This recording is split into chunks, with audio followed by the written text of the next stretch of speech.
বুধবার অল্পতে রক্ষা পেল পোস্ট অফিস চমুনিতে অবস্থিত রাজ্যের প্রধান ডাকঘরটি। আচমকাই প্রচণ্ড শব্দে এদিন পোস্ট অফিসের সামনে ট্রান্সফরমারটি ফেটে যায়। এর থেকে আগুন ছড়িয়ে পড়ে পোস্ট অফিসের ভেতরে। চারদিকে ছোটাছুটি শুরু হয়। আতঙ্কগ্রস্ত হয়ে পড়ে এলাকার মানুষ সহ পোস্ট অফিসে আসা গ্রাহক এবং অন্যান্য লোকজনরা।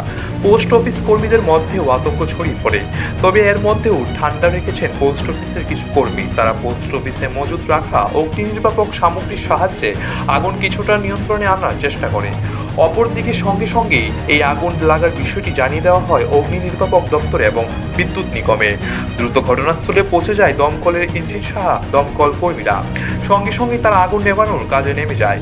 কিছুক্ষণের প্রচেষ্টায় আগুন নিয়ন্ত্রণে আসে। প্রসঙ্গত উল্লেখ্য, পোস্ট অফিসের চৌমুহনী এলাকাটি ঘন জনবসতিপূর্ণ। তাছাড়া পোস্ট অফিসের কর্মব্যস্ততার সময় এই ধরনের আগুন লেগে যাওয়ার এদিন প্রচণ্ড আতঙ্ক ছড়িয়ে পড়ে গোটা এলাকায়। যদিও আগুন নিয়ন্ত্রণে এসেছে, কিন্তু ডাকঘরের কর্মী এবং স্থানীয় লোকজনের মনের আতঙ্ক এখনো কাটেনি। অনেকেই বলাবলি করছেন, যদি রাতে এই অগ্নিকাণ্ডের ঘটনা ঘটতো তাহলে গোটা এলাকায় বহু দোকানপাট এবং ঘরবাড়ি পুড়ে ছাই হয়ে যেত। দিনে আগুন লাগায় ঘটনা দ্রুত নিয়ন্ত্রণে আনা সম্ভব হয়েছে। আমরা একটা মিটিং চলছিল, হঠাৎ করে ব্রাশ মারছে। তো কিসেতে ব্রাশ মারছে তো বুঝলাম না, আমরা চাই দিই আমরা রেসপন্স করে ব্রাশ মারছে। চাইলাম সেটা আগুন ধরতেছে। এরপরে সঙ্গে সঙ্গে ইলেকট্রিক ডিপার্টমেন্টে ফোন করলাম। ইলেকট্রিক ডিপার্টমেন্টে ফোন করার পরও দেখা গেছে ডিপার্টমেন্ট সঙ্গে সঙ্গে ফোন রাখাইব। তো তার আগে আমাদের যে ফায়ার ইউটি আছে যেগুলো, এগুলো 5টা দিয়ে আমরা আগুনটা নিভাইস দিই। আগুনটা নিবানোর পরে ফায়ারটা দিয়েছি আইসে। এখন ইলেকট্রিক ডিপার্টমেন্ট এখনো আসছে না।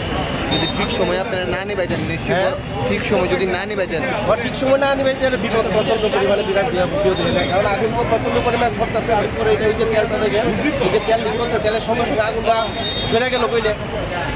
আমরা সঙ্গে সঙ্গে এসে আমরা অফিস স্টাফের যে 5-6টাই আছে অফিসের, সেটি দিয়ে আমরা নিবাইছি আর কি। ফায়ার অফিস যেটি আছে।